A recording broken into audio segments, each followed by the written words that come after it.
Em nome do Pai, e do Filho, e do Espírito Santo. Amém. Catequeses sobre a velhice do Papa Francisco. Audiência Geral, do dia 27 de abril de 2022. Sétima Catequese. Noemi. A aliança entre as gerações que abre o futuro. Estimados irmãos e irmãs, bom dia e bem-vindos! Hoje continuamos a refletir sobre os idosos, sobre os avós, sobre a velhice. Palavra que parece feia, mas não, os velhos são grandes, são belos. E hoje, deixar-nos-emos inspirar pelo maravilhoso livro de Ruth, uma preciosidade da Bíblia. A parábola de Ruth ilumina a beleza dos laços familiares, gerados pela relação de um casal, mas que vão além do vínculo do casal. Laços de amor capazes de serem igualmente fortes, nos quais irradia a perfeição daquele poliedro dos afetos fundamentais que formam a gramática familiar do amor. Esta gramática traz linfa vital e sabedoria generativa ao conjunto das relações que edificam a comunidade. Em comparação com o Cântico dos Cânticos, o livro de Ruth é como o outro painel do díptico do amor nupcial.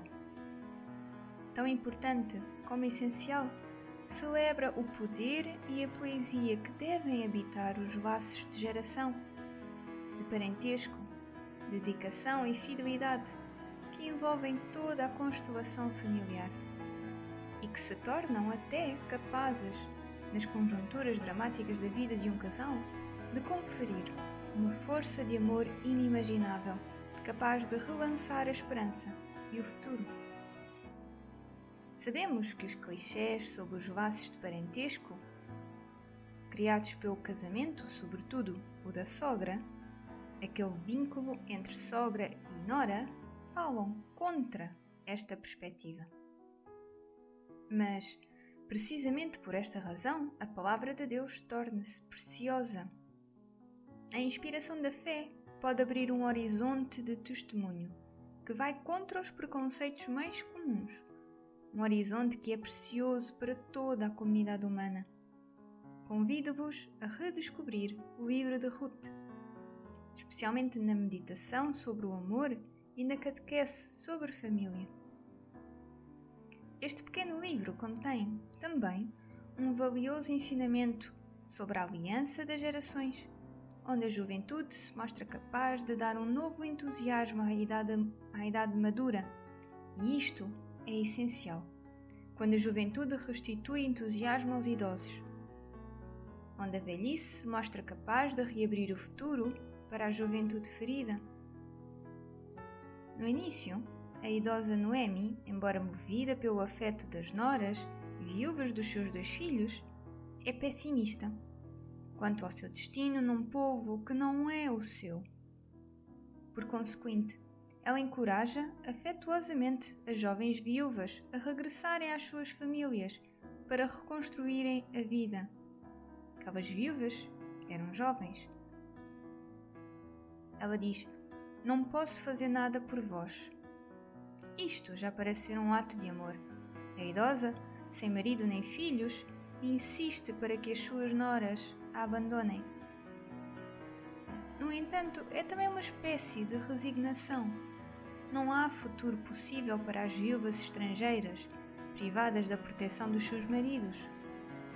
Ruth sabe disto e resiste a esta generosa oferta. Não quer voltar para a sua casa. O vínculo que se estabeleceu entre a sogra e a nora foi abençoado por Deus. Noemi não pode pedir para ser abandonada.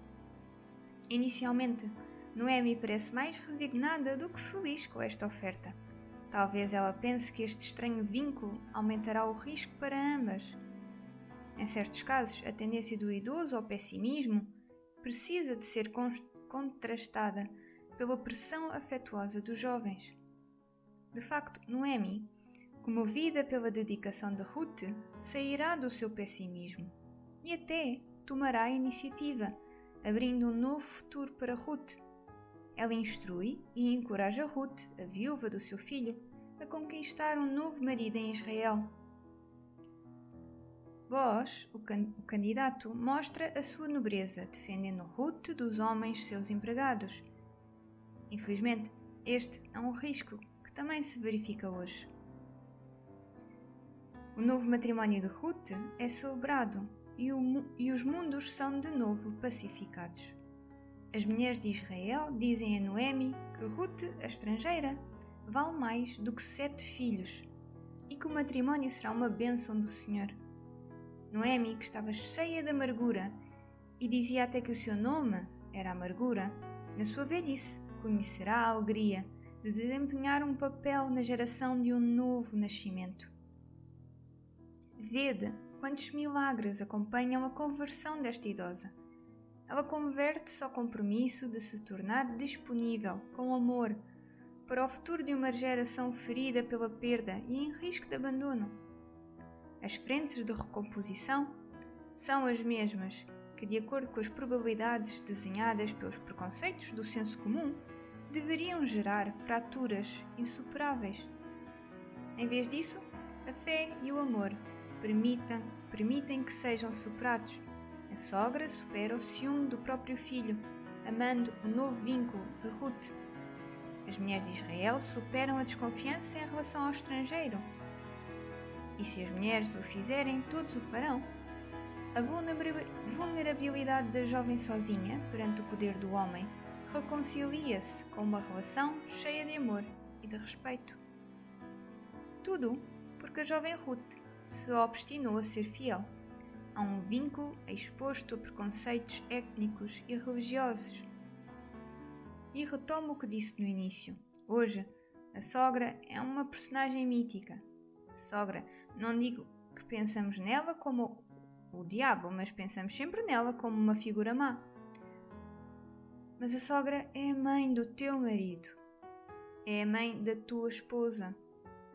Pensemos hoje neste sentimento um pouco generalizado de que a sogra, quanto mais longe estiver, melhor é. Não. Ela é mãe. É idosa. Uma das coisas mais belas das avós é ver os netinhos. Quando os filhos têm filhos, elas revivem. Prestai atenção à relação que tendes com as vossas sogras. Por vezes são um pouco especiais, mas deram-nos a maternidade do cônjuge. Deram-nos tudo.